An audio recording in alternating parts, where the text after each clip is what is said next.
Hey everybody. Okay, so in this video, let's talk about something very important. Social networking. It is your window to the world. There's so many opportunities there, and there's a lot of opportunities for dating. Now, even though there's a lot of opportunities, there's also a lot of competition because now it's really easy to access women. So you need to stand out. So let me give you a few pointers of what makes men stand out to me on my Facebook or my Twitter or my MySpace or whatever social networking site I'm on. I like when a guy responds to something I've posted. So let's say I've posted, I really like this new Amy Winehouse song that they just released.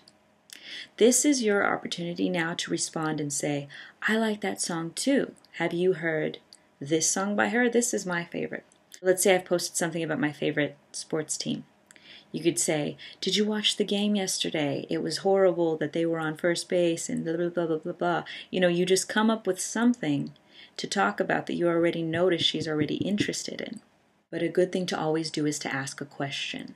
So, did you see the game yesterday? Did you see how much they failed or they succeeded? Or I was really excited about that guy that caught the ball in third base and such. Remember that women are hit up all day. Emails, messages. So you've got to stand out a little bit. If you send us a question, it makes us really easy to communicate with you. Men are naturally chasers and we're naturally pickers and choosers. So if you write us something and it requires some sort of energy for us to be creative to write you back, we may not write you back. If we're getting 100 messages every day of men just saying, you're beautiful, you're pretty, you're hot, you're sexy, I love your eyes, really the only response we're going to send is thank you. We're not really going to get creative because we're getting so many of those. But if you've paid attention to something that we've posted, now we can actually start a conversation. Messages that I don't think you should send would be stuff like what I just mentioned. Don't just send, oh, you're beautiful, or you're sexy. After you've had a few conversations, after you've actually determined that you guys share a few of the same interests, now you can ask her for her phone number. You don't want to ask for it right away because imagine that this woman is probably getting asked this all the time. There's probably lots of guys saying, can I get your phone number? Can I get your phone number? She doesn't want to give it to everybody. Talk to her first. She'll appreciate it and she'll be more likely to give you her phone number. Another thing is make sure you have a presentable Facebook. This is your introduction to her. You only get one chance to make a first impression.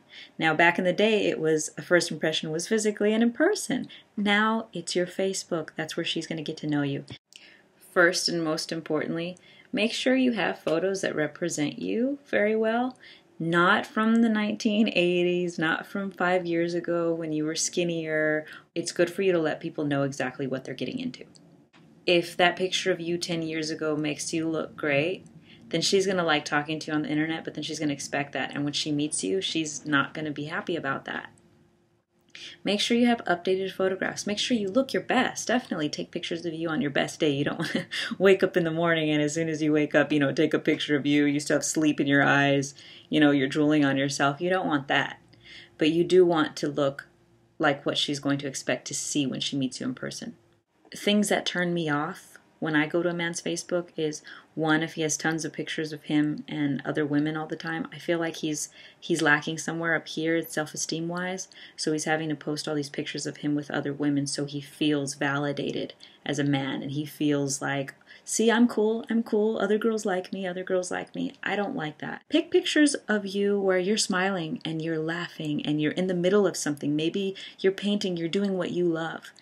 I should be able to go to your Facebook and know he likes to dance, he likes to paint, he likes photography, or these are his favorite movies, or this is him doing something that he loves. I like to see that you're involved with things, and I like to get to know you through your photographs.